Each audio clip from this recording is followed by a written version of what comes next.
All right, lads and ladies, what's going on? We are fresh off the UFC 296 event. I didn't stay up to watch it last night, and boy, oh boy, I am so glad that I didn't, because it's kind of a little bit of a stinker. There was a few decent fights. There was a few poopy fights. Yeah, if I would have stayed up till 6 a.m. for that and sacrificed my own sleep and my own recovery, then I would have been really gutted. Let's go through the card, fight by fight, and break it down. First off, let's start off with Josh Emitt versus Bryce Mitchell. I said that Emitt would catch Mitchell in the first round, and that's what happened. Absolutely beautiful overhand right, I think it was. Next, we had Paddy versus Tony. Now, I really didn't want Tony Fergusson to lose this fight. My heart was saying Tony Fergusson. My head was saying Paddy Pimblett. You have to remember that Paddy is a Scouser, meaning he's from Liverpool. I am also a Scouser from Liverpool, so I'm always going to hold a special place in my heart for Scousers and always going to want to support my own countrymen and the people from my own city. But I just didn't want to see Tony go out on a 7-fight losing streak. What's going to happen with Tony now? Is he going to fight someone else? Or is Dana going to get rid of him? I haven't watched the post-fight press conference yet, so I don't know what Dana's said about this situation. But yeah, Paddy won by decision. I've got some notes here as well if you see me looking at the screen. I said I thought it'd be Paddy by a second round finish. I said initially that maybe Paddy will have some success on the feet. I think he'll throw some decent head kicks and then we'll be able to knock Tony Fergusson down and then submit him with a rear naked choke. It didn't happen that way. Paddy just pretty much dominated the entire fight. The first round, he looked really good. I thought some people are saying that he looked very sloppy, but that's Paddy's style. He is kind of a sloppy fighter.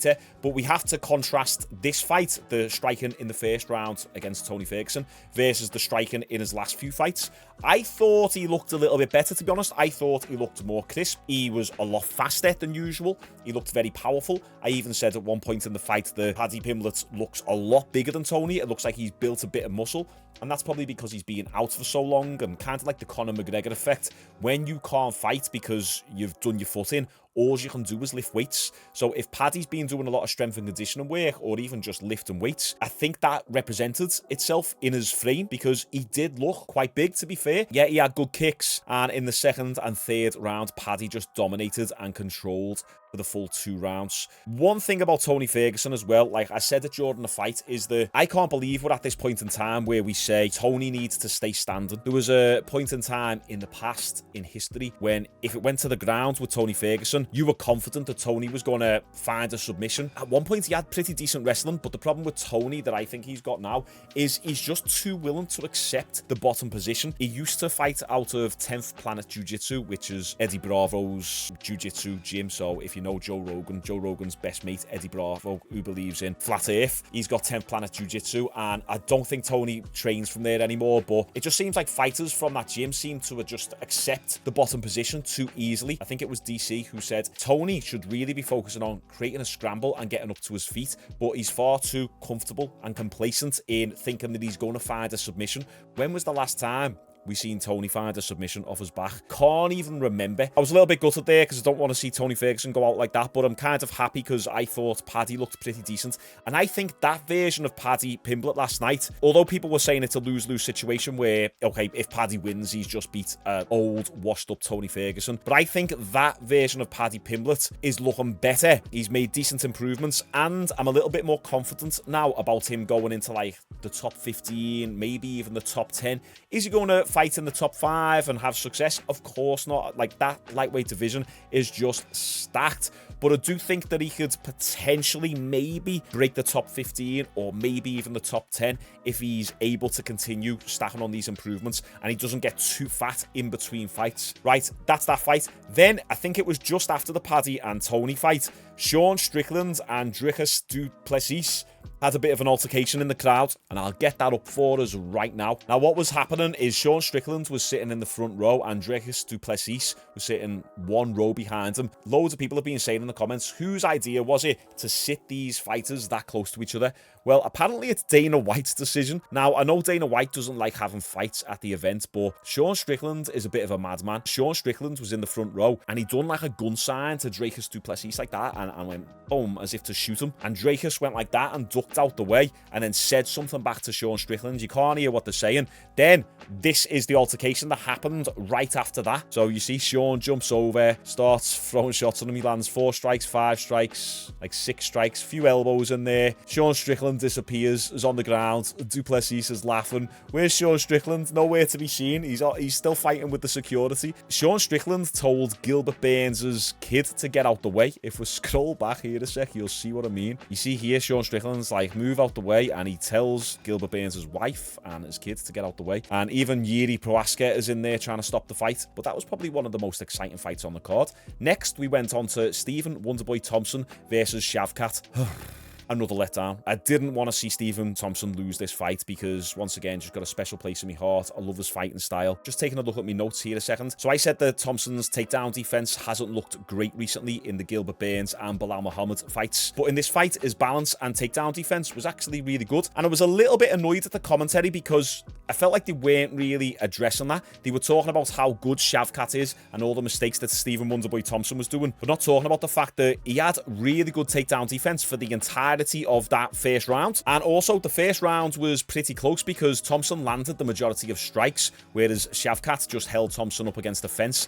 So, I mean, it depends how you score that first round, but Shavkat got the takedown in the second round and ultimately choked out Thompson. But, you know, I really wanted that fight to go a different way. In my prediction video, I said Shavkat by second round stoppage, and I think I said he'd get a knockdown first and then potentially choke Stephen Wonderboy Thompson out. So kind of close with the prediction. Then we had Royval versus Pantoja. I mean, this was like kind of a good fight for the first half of it, and then it dipped off very fast as the fight went on because the first round was very fast-paced. I mean, the level that these flyweights fight at, the pace that they put on each other is crazy. Pantoja had amazing body kicks, and in the second round, Pantoja had really good takedown timing. He had good control on the ground, as well as a couple right hands, which rocked Royval and had him doing the chicken dance at one point. And the third round, it seemed like Royval was stiffening up with every shot he was getting hit with, and Pantoja was kind of running away with the fight. But then Pantoja started looking really fatigued, and this is where it all kind of went downhill for him. But luckily enough, Pantoja was able to get a takedown in the third round. And then the fourth round was kind of more of the same. Pantoja just controlled the entire round on top. Then in the fifth round, there was great corner advice in Royval's corner, telling him, forget the footwork, forget all the technique,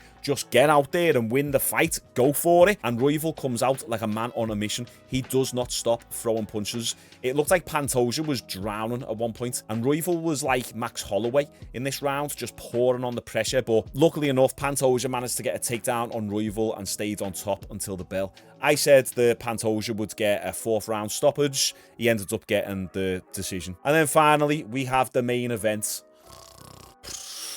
I don't want to be that guy because as a fighter myself, I understand the level that these guys are fighting at is just like top notch. And of course, we can't go in there and do the same. And they're putting their lives on the line at the end of the day. But Colby Covington, I mean, he embodies the term all talk during this fight week, because the way he was talking on the fight build-up, in the press conferences, in interviews, even coming out to his music, you suck, and then shaking Trump's hand and walking in the octagon. I even thought at one point, oh, I might have been wrong in my decision here, because I said Leon Edwards was going to get a decision, but the way Colby Covington is coming out right now, he looks confident, he's oozing confidence. But I'm glad that I went with the Leon Edwards prediction because Colby Covington was all talk and he wasn't able to even get out of first gear. Anyway, going through my notes, I'm glad that I didn't stay up to watch this fight because it wasn't worth sacrificing the sleep. Now, I said Edwards would win by decision, and that's what it was. And it was a weird prediction to make, but the reason why I said this is because Colby, you know, give him his due, he somewhat does have a decent chin. He does get rocked from time to time, but he never gets fully KO'd. And although Leon Edwards head kick KO'd Kamaru Usman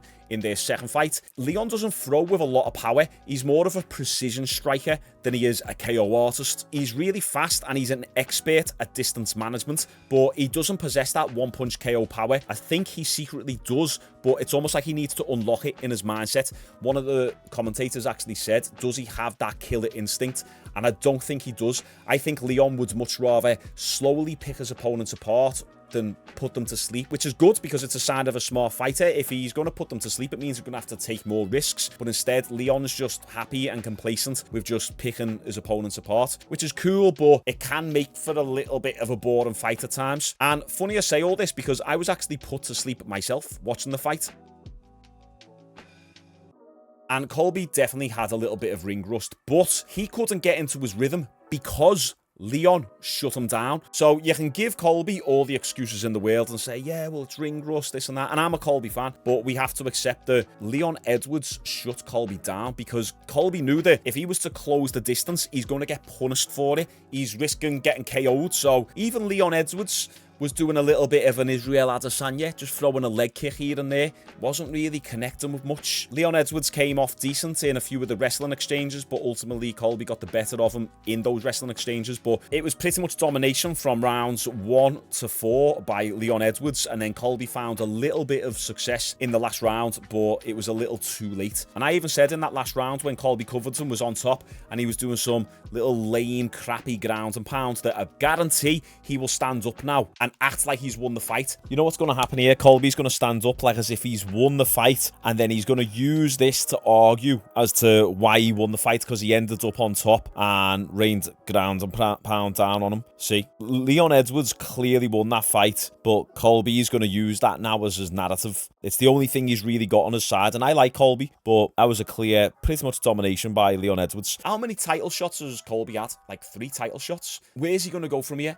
Who's he going to fight? Especially if he continues this type of schedule. His last fight was March 2022, so it's almost 2 years ago. He's 35 years old. Yeah, you could say that he's on the back end of his prime, but if he really wants to get momentum going, he's going to have to fight 3 times next year. I just can't see how Dana White is going to give him another title shot. He needs to do a Robert Whittaker and go on like a serious run and blitz through a lot of opponents. He also needs to get some finishes. The problem with Colby Covington is he doesn't have the ability to finish fights, and I've always said this. So if you're able to shut down his relentless pressure, which is what Leon Edwards done, then Colby Covington's got nothing for you, and that's pretty much it. I'm glad I didn't stay up for this fight. I was going to stream it, but something in the back of my mind was telling me it's just not worth it, Shaun. Go to bed, because I'm training again myself now. I'm doing little basic runs here and there, doing a little bit of boxing. I've done a couple sessions of boxing now, so sleep means a lot to me right now. Anyway, did you guys watch the fight? Comment down below your thoughts of the entire card. What did you think of Colby Covington and Leon Edwards? Was you disappointed? Did you think it was a good fight? Let me know. Make sure you like this video. Appreciate you all. See you on the next one.